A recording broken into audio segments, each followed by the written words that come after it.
Terima kasih pemirsa Anda masih bersama kami. Bang Saur, kalau melihat sosial media Bang, ada beberapa potongan video-video amatir yang menunjukkan bahwa memang ada beberapa seruan-seruan yang berusaha untuk membelokkan arah demonstrasi teman-teman mahasiswa kemarin. Ada satu yang fenomenal, ada diduga anggota dewan, saya tidak terlalu tahu juga, duduk dan dia berkata bahwa berani tidak turunkan Presiden Jokowi, katanya begitu. Dan mahasiswa sempat terikut, walaupun kemudian ada satu mahasiswa yang bilang, itu bukan tujuan kita harus ingat pada tujuan kita perjuangannya. Kalau melihat ini kan sebetulnya, apakah itu yang dimaksud dengan pembajak-pembajak atau yang berusaha membajak demonstrasi ini Bang? Ya jelas, itu yang dimaksud. Jadi, itu kan ada dua hal yang di depan kita. Yeah. Pertama adalah pelantikan DPR, Tanggal 1 Oktober. Tanggal 1 Oktober. Yang kedua adalah pelantikan Presiden dan Wakil Presiden terpilih. 20 Oktober. 20 Oktober. Jadi pemerintah sudah melihat itu.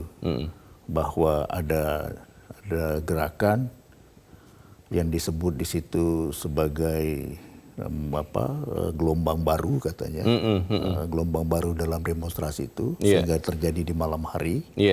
Yang ingin menunda, membatalkan atau apapun untuk pelantikan presiden dan wakil presiden. Dengan cara membuat rusuh ya? Iya tentu. Targetnya. Makanya kita angkat itu sebagai pembajakan. Jadi kalau itu kan betul-betul dua hal yang dilawan di situ. Yang pertama adalah hasil demokrasi pemilihan presiden yang telah melewati MK. Iya. Itu. Sudah sampai ke ujung itu? Iya, jadi yang kedua itu juga melawan konstitusi. Ya kan kalau kamu memboikot pelantikan presiden terpilih yang konstitusional, itu kamu kan melawan konstitusi.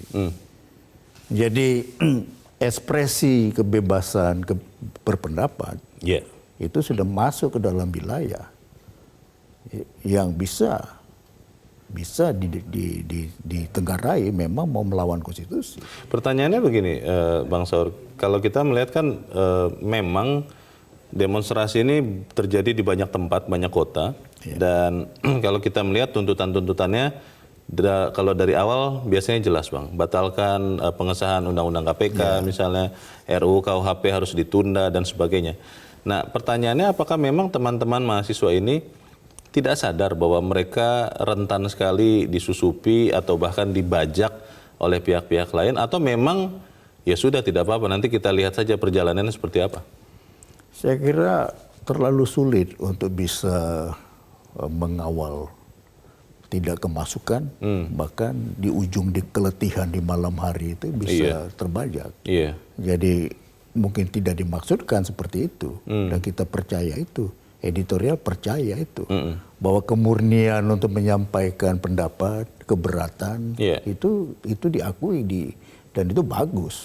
Tapi begitu sampai kepada anarkisme, sampai pada pengerusakan fasilitas publik, dan sampai kepada mau menggagalkan pelantikan presiden dan calon presiden wakil presiden terpilih, itu sudah keterlaluan, kebablasan. Kalau melihat demonstrasi yang terjadi berapa 2-3 hari belakangan ini atau mungkin sepekan ini Bang Saur, sebetulnya masih lebih dominan yang mana? Yang memang benar-benar murni menyuarakan aspirasinya terkait dengan penolakan sejumlah RUU disahkan jadi undang-undang, atau pihak-pihak lain yang mungkin masih mau memasukkan agendanya masing-masing ke demonstrasi ini?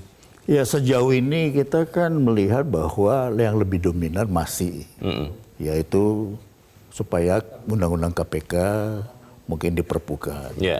Dan rancangan undang-undang yang lain kan memang sudah dibatalkan, tidak dilanjutkan. Ditunda? Ya ditunda.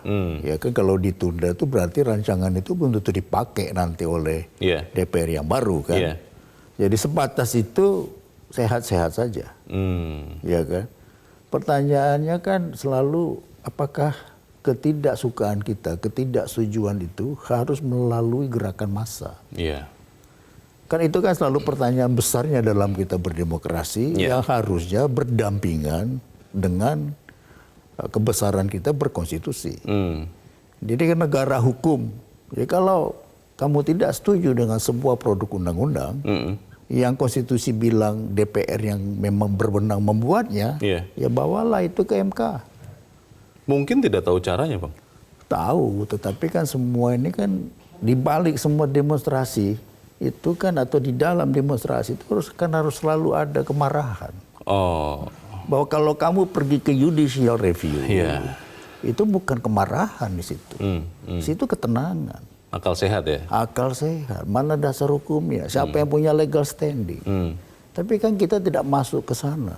Ada yang mengatakan begini, Bang Saur, demonstrasi ini sudah lama kita tidak lihat dan belum lama ini terjadi dalam jumlah yang cukup besar karena ada komunikasi yang terputus. Ada yang mengatakan tidak ada komunikasi antara rakyat atau yang ikut demo itu dengan wakilnya di DPR. Mungkin juga menunjukkan kemarahan mereka karena melihat ada yang terkesan bahwa DPR periode sekarang terkesan mengejar tayang begitu atau mengejar target supaya kemudian ada legacy, ada undang-undang yang dihasilkan. Apakah memang benar komunikasi antara rakyat dan yang mewakilinya itu sudah tidak baik, Bang? Dalam hal menyangkut undang-undang KPK, misalnya, memang tidak terjadi komunikasi kepublikan yang terbuka, yang intens. Kapan publik tahu apa sebetulnya isi Dewan Komisaris, Dewan Pengawas? Dewan Pengawas KPK. Apa sebetulnya isi dari pasal yang menyangkut tentang penyadapan? Itu kan tidak terbuka kepada publik. Katanya sudah ada uji publik ya, Bang? Ya uji publik itu kan bisa saja formalisme. Oh. Kenapa DPR itu tidak buka itu rancangan, bikin besar-besar iklannya di koran? Iya. Naskah akademisnya Naskah dikasih lihat akademisnya atau naskah yang sudah mereka mau setujui. Kenapa enggak jauh hari dibuka? Jadi perdebatan publik itu dipindahkan menjadi perdebatan diam-diam. Kalaupun ada di DPR. Sehingga ketika di ujung masa jabatan itu seperti lolos. Oke. Pertanyaannya adalah bagaimana tetap menjaga demonstrasi ini berjalan dengan damai dan aman. Karena ini juga tetap diperbolehkan oleh undang-undang, Bang. Masalahnya bagaimana mencegah atau menangkal pembajak ini kita bahas di bagian berikut. Bang Saur dan pemirsa tetap bersama kami. Editorial Media Indonesia segera kembali.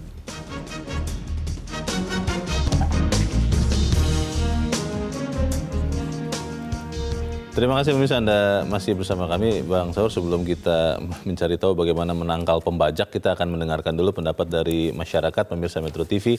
Kita sudah terhubung dengan Pak Nugroho di Jakarta. Pak Nugroho, selamat pagi Pak. Selamat pagi Bung Saur, selamat pagi Bung Leonard. Selamat pagi Pak Nugroho. Silakan Pak. Pertama-tama marilah kita tundukkan kepala untuk kesedihan kita atas jatuhnya korban. Baik itu para mahasiswa atau demonstran dan juga aparat. Ya. Karena dua-duanya ada korban. Ya. Lalu kemudian soal demonstrasi. Demonstrasi dan demokrasi ini adalah saudara kembar yang lahir dari perjuangan manusia untuk membebaskan diri dari tirani. Akhir abad pertengahan yang melahirkan masyarakat demokrasi modern. Ya. Ini baik dan dua-duanya baik. Cuma masalahnya harus kita ingat bahwa kejahatan atau orang-orang jahat ini lebih pinter daripada orang-orang baik. Ya, biasanya begitu. Sejarah mencatat banyak kegiatan, banyak aksi yang menumpangi demokrasi dan demonstrasi ini untuk menghasilkan pemerintah yang lebih otoriter. Iya, Pak Nugroho, maaf, waktu kita nggak terlalu banyak Pak. Kalau Anda melihat kondisi konteks yang terakhir terjadi di Jakarta, di Indonesia, seperti apa kita bisa menangkal pembajak ini, pembajak demonstrasi ini Pak Nugroho? Iya, ini dilema buat Pak Jokowi dan harus bijak. Ya. Dia tidak punya partai politik, dia tidak punya social power, dan dia harus menghadapi tekanan dari banyak pihak. Maka ini yang paling berbahaya adalah kalau arah dari demonstrasi yang harusnya demokrasi untuk menolak atau menentang RUU KPK dan yang sudah disahkan atau RUU lain, kok bergeser menjadi menjatuhkan Jokowi. Nah ini pentingnya apakah Perpu harus dikeluarkan atau tidak, karena ini darurat. Ya, baik. Terima kasih Pak Nugroho di Jakarta untuk pendapat Anda. Selamat pagi Pak. Di belakang Pak Nugroho ada Pak Robi di Palu, Sulawesi Tengah. Pak Robi, selamat pagi. Selamat pagi, saya langsung saja Pak. Ya, silakan, Pertama, Pak Robi. negara tidak boleh kalah dengan pembajak demonstrasi. Sebab masih segar dalam ingatan saya, ketika terjadi demo, awal-awalnya itu RUU dimajukan kepada Presiden, itu terjadi demo mendesak supaya segera disahkan. Setelah disahkan, disalahkan lagi Presiden. Jadi ini ada memang satu skenario yang besar yang jahat. Lantas kalau akhirnya mereka menuntut supaya Jokowi tidak dilantik. Lantas siapa yang dilantik? Pemilu yang lalu itu bagaimana? Apa tidak sah? Ini kan bisa mengundang keributan besar. Lantas siapa yang dilantik kalau Jokowi tidak dilantik? Ini besar sekali urusannya. Jadi militer, TNI, Polri tidak boleh kalah. Negara tidak boleh kalah dengan pembajak demonstrasi. Ini semacam kudeta ini kalau begini. Karena pemilu kan resmi. Kok mau digagalkan hasilnya? Ini negara tidak boleh kalah, TNI Polri harus tegas.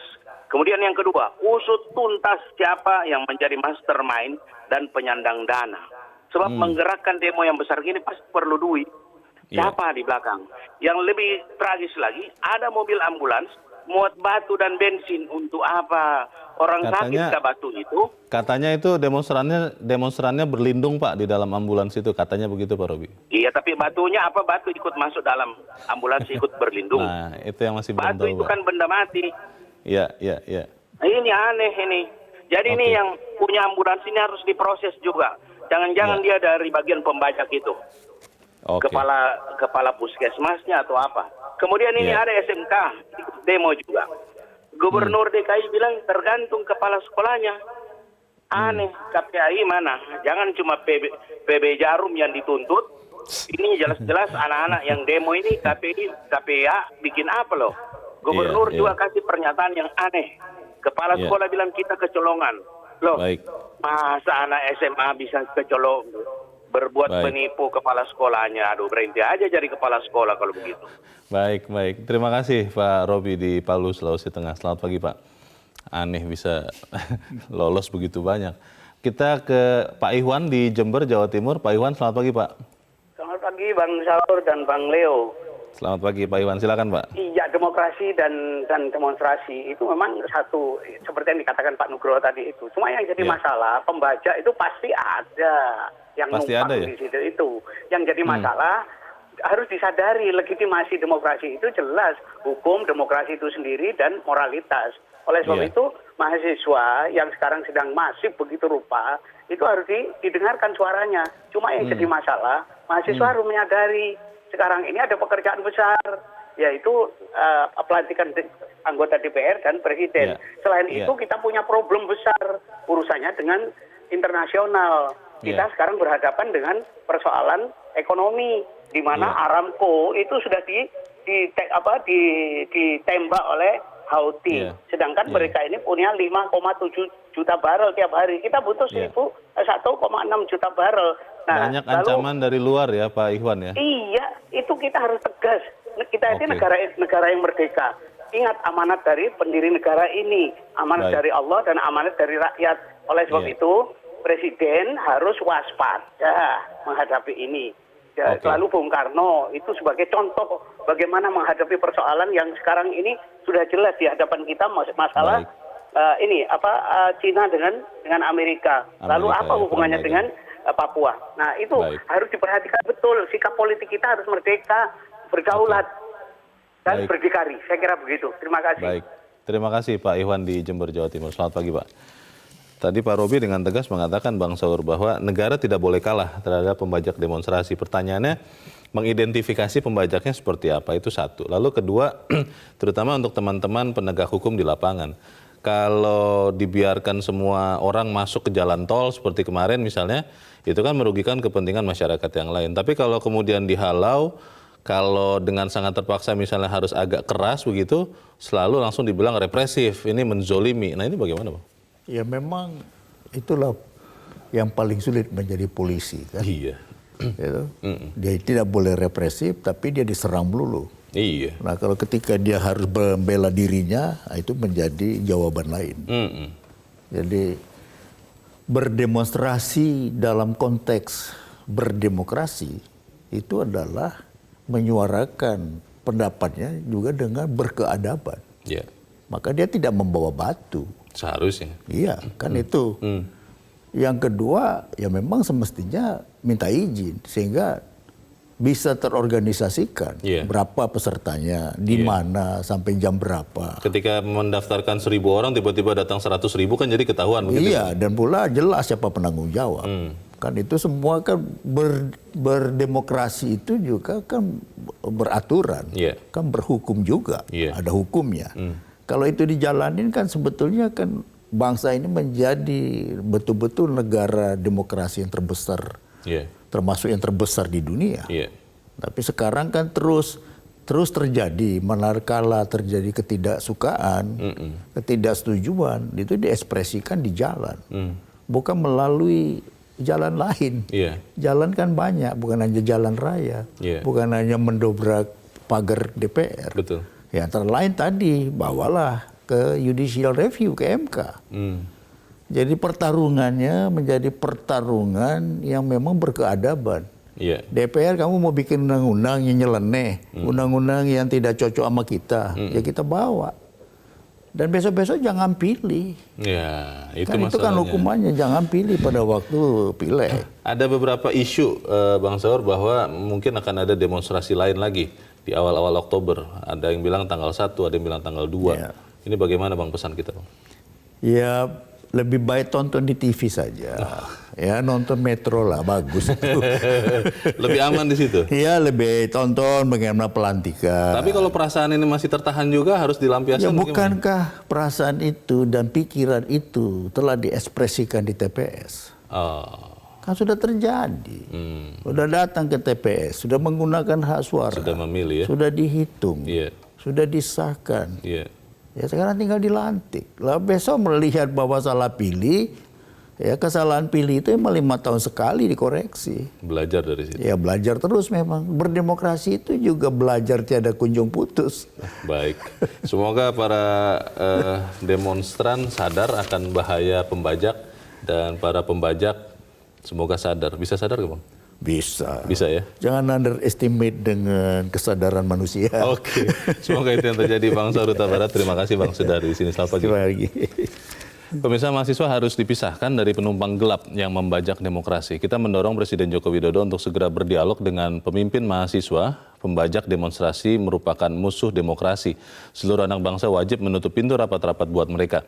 Aparat pun harus ekstra tegas menindak sehingga kemurnian demonstrasi bisa terjaga. Itu tugas kita bersama. Saya Leonard Samosir. Terima kasih Anda sudah menyaksikan. Selamat pagi.